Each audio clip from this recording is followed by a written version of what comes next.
Hello dear student, आप सभी का स्वागत है एमपी एजुकेशन के एक और धमाकेदार वीडियो में। देखिए, इस वीडियो में हम आप सभी के लिए लेकर आ चुके हैं कक्षा 11वीं वार्षिक परीक्षा 2023-24 केमिस्ट्री यानी रसायन शास्त्र का पेपर। रसायन शास्त्र का आपका पेपर किस प्रकार का रहेगा जो अभी होने वाला है। देखिए, टोटल क्वेश्चन रहेंगे इसमें 20। टाइम रहेगा आपका 3 घंटे, फ्रंट पेज रहेंगे 8, मार्क्स रहेंगे 70 और आपके देखिए 30 नंबर की रहती है प्रैक्टिकल, तो आप सभी जानते होंगे। अब देखिए नीचे आपका यहाँ पर दिए जाएंगे आपको निर्देश। निर्देश क्या है? सभी प्रश्न हल करना अनिवार्य है। दूसरा है प्रश्न गांव 1 से 5 तक प्रश्न प्रश्न कोलांक 28 है। तीसरा है प्रश्न गांव 6 से 12 तक 2 अंक के प्रश्न है और 13 से 16 तक 3 अंक के प्रश्न है और आपके 16 से 17 से आपको 20 तक 4 अंक के प्रश्न है। इस प्रकार का अपने निर्देश रहेंगे। तो हम देख लेते हैं पहला क्वेश्चन। देखिए, पहला ही क्वेश्चन में आपके पूछे जाएंगे सही विकल्प चुनकर लिखिए। 6 नंबर के आपके सही विकल्प है। एक बात का ध्यान है कि सभी जिलों में थोड़ा सेट बदल कर पेपर आए, तो इसलिए मैं जितने भी आपको सेट बता रहा हूँ भाई आप देख के जाएँ ताकि आपका कोई भी पेपर छूट ना जाए। ठीक है, पहला है 1 मोल हाइड्रोजन परमाणु में हाइड्रोजन परमाणुओं की संख्या तो कितनी होती है? तो इसका आंसर हो जाएगा, देखिए ऑप्शन नंबर आ 6.022 गुणा 10⁻13 परमाणु। ऑप्शन नंबर आ करेक्ट आंसर। इसके बाद देखिए दूसरा क्वेश्चन है निम्नलिखित में से किसमें युग्मित इलेक्ट्रॉनों की संख्या सर्वाधिक होती है? तो किसमें होती है? B23 या Fe26 या Cr24 या इसमें IT22। तो इसका आंसर हो जाएगा ऑप्शन नंबर Cr24। इसका आंसर हो जाएगा। अब देखते हैं हम अगला क्वेश्चन। देखिए तीसरा क्वेश्चन है उत्कृष्ट गैसों तत्वों की इलेक्ट्रॉनिक लब्धि एम्फेपली। तो इसका हो जाएगा निम्न होती है, लगभग शून्य होती है, या उच्च होती है, या बहुत उच्च होती है। तो इसका आंसर हो जाएगा लगभग शून्य होती है। अब इसके बाद देखिए चौथा क्वेश्चन संयोजकता कोष इलेक्ट्रॉन युग्म प्रतिकर्षण सिद्धांत का प्रतिपादन किया। तो किसने किया? हुड एवं मुलिकन ने, या आपका हाइब्रेजनबर्ग, या हिटलर एंड ने, या आपका सिजक एवं पावेल ने। तो इसका आंसर हो जाएगा आपका सिजविक एवं पावेल ने। Option number the correct answer. अब इसके पांचवा क्वेश्चन है एंथैल्पी H दाब P आयतन और V एवं आंतरिक ऊर्जा U के बीच का संबंध। तो इसका सूत्र बनेगा आपका, देखिए ऑप्शन नंबर H बराबर U प्लस PV। इसका हो जाएगा H बराबर U minus P into V। इसका आंसर होगा ऑप्शन नंबर U बराबर H plus P into V। इसका आंसर बनेगा। अब देखते हैं आपका छठवां क्वेश्चन है इथाइल एल्कोहल का IUPAC नाम। तो इसका UPAC नाम क्या है, यानी वैज्ञानिक नाम? तो प्रोफेनॉन, या आपका एसीटोन, या आपका ब्यूटेनॉन, या आपका प्रेफलन। तो इसका आंसर हो जाएगा एसीटोन। अब देखते हैं हम अगला क्वेश्चन। देखिए दूसरा क्वेश्चन रहेगा, इसमें पूछा जाएगा रेगिस्तानों की पूर्ति कीजिए। रेगिस्तान आपके देखिए 6 नंबर के पूछे जाएंगे। तो आपके कुछ इस प्रकार रेगिस्तान रहने वाले हैं। इसमें पहला है 1 मोल ऑक्सीजन गैस के अणुओं की संख्या तो कितनी होती है? इसका आंसर हम आपको बताएंगे। पहले हम सभी क्वेश्चन कंप्लीट करते हैं, फिर सभी आंसर देखेंगे। दूसरा क्वेश्चन है Cr परमाणु का बाय इलेक्ट्रॉनिक विन्यास होता है और तीसरा सर्वाधिक विद्युत ऋणात्मक तत्व है और चौथा है ऊष्मा क्षेपीय अभिक्रिया के लिए H होता है जहां अभिक्रिया के दौरान ऊष्मा उत्सर्जित होती है। इसके बाद देखिए पांचवा मानक हाइड्रोजन इलेक्ट्रो खालिस्तान विभव है और आपका देखिए छठवां है एनिल की शुद्धिकरण खालिस्तान आश्वासन से किया जाता है। तो आप देखते हैं इसके आंसर हम।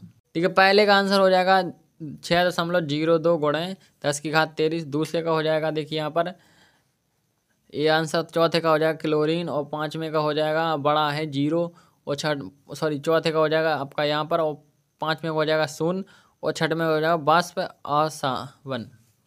आसवन। इसका आंसर हो जाएगा। अब देखते हैं हम अगला क्वेश्चन। देखिए आपका तीसरा क्वेश्चन रहेगा सही जोड़ी बना कर लिखिए। तो सही जोड़ी आपको मिलान करनी है। तो देखिए पहला है बाल्टन का हो जाएगा आपका यहाँ पर परमाणु सिद्धांत। दूसरा है शून्य समूह की विद्युत ऋणात्मकता। तो इसका हो जाएगा शून्य। और तीसरा है द्विध्रुव आघूर्णन। तो इसका हो जाएगा आपका यहाँ पर ऑप्शन नंबर A। और चौथा है U प्लस PV। तो इसका आंसर हो जाएगा आपका यहाँ पर अस्थायी प्रभाव। इसका आंसर हो जाएगा H।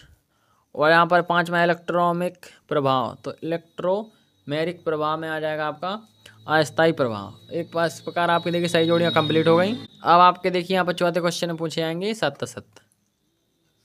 तो सत्य आपके कुछ इस प्रकार रहेंगे। देखिए सत्य चयन करके लिखिए। 6 नंबर के आपके पूछे जाएंगे। तो पहला है सिग्मा बंध पाई बंध से दुर्बल है, तो ये आपका असत्य है। और आपका देखिए दूसरा क्वेश्चन है, वाष्पन की ऊष्मा सदैव धनात्मक होती है, तो वाष्पन की ऊष्मा सदैव धनात्मक होती है, तो ये आपकी बात बिल्कुल सत्य हो जाएगी। इसके बाद देखिए तीसरा क्वेश्चन है, कार्बोनिल यौगिक नाभिक किसने ही प्रतिस्थापन अभिक्रिया देते हैं। तो पहले हम सभी क्वेश्चन देख लेते हैं, फिर सभी के आंसर देखते हैं। और चौथा है, आवर्त परमाणु वृद्धि के साथ परमाणु आकार बढ़ता है। पांचवा है, विकिरण संबंधित तत्वों से विद्युत ऋणात्मकता के मान लगभग समान होते हैं। और यहाँ पर देखिए, यदि किसी जलीय विलयन के pH मान शून्य हो तो वह विलयन अम्लीय होगा। तो अब देख लेते हैं हम सभी के आंसर। तो देखिए पहला असत्य, दूसरा सत्य, तीसरा सत्य, चौथा असत्य, पांचवा सत्य, छठवां सत्य। इस पर आपके पहला और चौथा असत्य, बाकी आपके सभी सत्य हैं। अब देखते हैं हम नेक्स्ट क्वेश्चन। अब देखिए चौथा क्वेश्चन हो गया आपका, पांचवा है, एक शब्द एक वाक्य में उत्तर लिखिए। तो एक शब्द एक वाक्य में उत्तर लिखना है।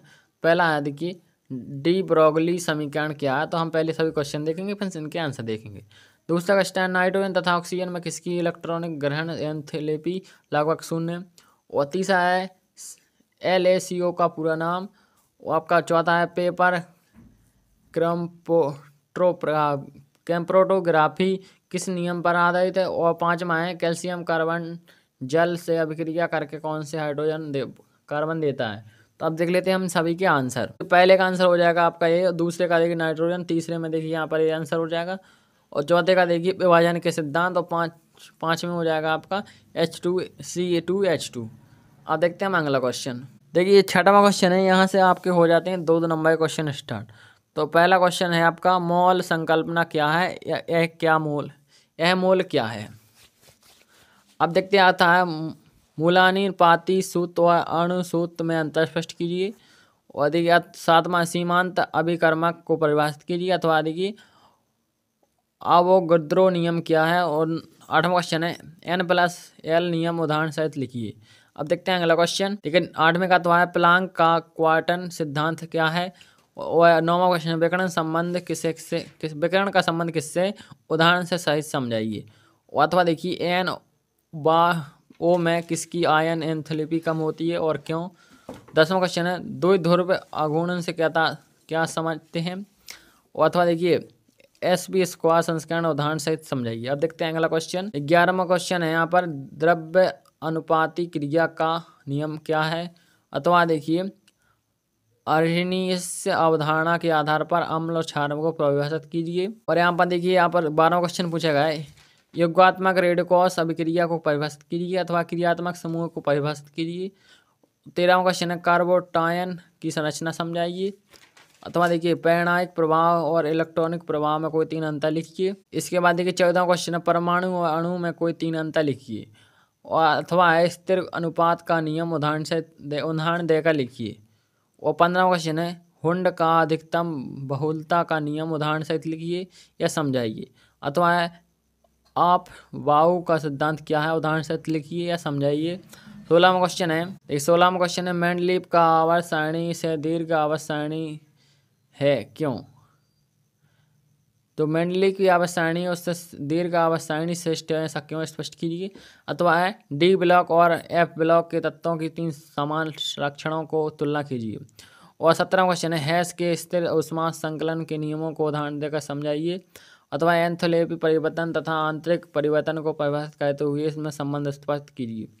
अब देखते हैं नेक्स्ट क्वेश्चन। यहाँ पर देखिए 18वां क्वेश्चन रहेगा, आयनन ऊर्जा क्या है। आयनन ऊर्जा को प्रभावित करने वाले कारकों को लिखना है। पहले आपको आयनन ऊर्जा की परिभाषा लिखनी है, फिर इसको कौन से कारक प्रभावित करते हैं वो भी आपको लिखना है। अथवा है कक्ष एवं कक्षक में 4 अंतर लिखिए। कक्ष और कक्षक में आपको 4 अंतर लिखना है।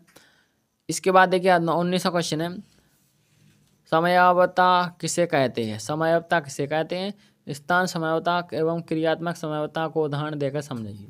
पहले आपको बताना है किसे कहते हैं, फिर आपको दोनों के उदाहरण देने हैं। इस प्रकार इसका आंसर आपको लिखना है। अथवा वाला प्रश्न देखिए यहाँ पर दिया गया 19वें का, निम्नलिखित यौगिकों के IUPAC नाम व संरचना सूत्र लिखिए। तो आपको इनके सभी पहले नाम लिखने हैं, फिर इनकी संरचना सूत्र भी लिखना है। तो पहला है मार्स गैस, दूसरा है आयोडोफ्रोम, तीसरा है एसीटोन, चौथा है गिल्सरॉयल। इस प्रकार आपके 4 नाम आपको दिए जाएंगे जो आपको इस पर कंप्लीट करना है। इसके बाद देखिए आपका 20वां एवं अंतिम क्वेश्चन रहेगा, एथिलीन बनाने की प्रयोगशाला विधि का निम्न बिंदुओं के आधार पर वर्णन करें। आपको जो एथेलॉग बनाया जाता है उस विधि में क्या क्या करना पड़ता है उनका आपको वर्णन करना है इन बिंदुओं के माध्यम से। तो देखिए पहला है संयंत्र का चित्र आपको बनाना है। दूसरा देखिए अभिक्रिया का समीकरण आपको लिखना है। और तीसरा करना है विधि का वर्णन करना है। तो देखिए पहले चित्र, फिर आपका समीकरण, फिर विधि का वर्णन, इस प्रकार आपको इसको हल करना है। अब अथवा है निम्नलिखित पर संक्षिप्त टिप्पणी लिखिए। आपको किसी दोनों पर ही आपको इसमें संक्षिप्त टिप्पणी लिखनी है। जैसे मुक्त मूलक, इस पर भी आपको टिप्पणी लिखनी है। और दूसरा है कार्बोटायन, इस पर भी आपको टिप्पणी लिखिए। तो आपको दोनों पर टिप्पणी लिखेंगे जब आपको इसमें नंबर मिलेंगे। तो देखिए मैं आशा करता हूँ आपका पेपर अच्छा जाएगा, आप अच्छे से समझ गए होंगे। मैंने आपको जितने भी इंपॉर्टेंट क्वेश्चन थे वे सभी बता दिए हैं। और भी क्वेश्चन चाहिए तो कमेंट कीजिए, हम आपकी हर प्रकार से मदद करेंगे। तो इसको आपको अच्छे से तैयार कर लेना है। जय हिंद, जय भारत।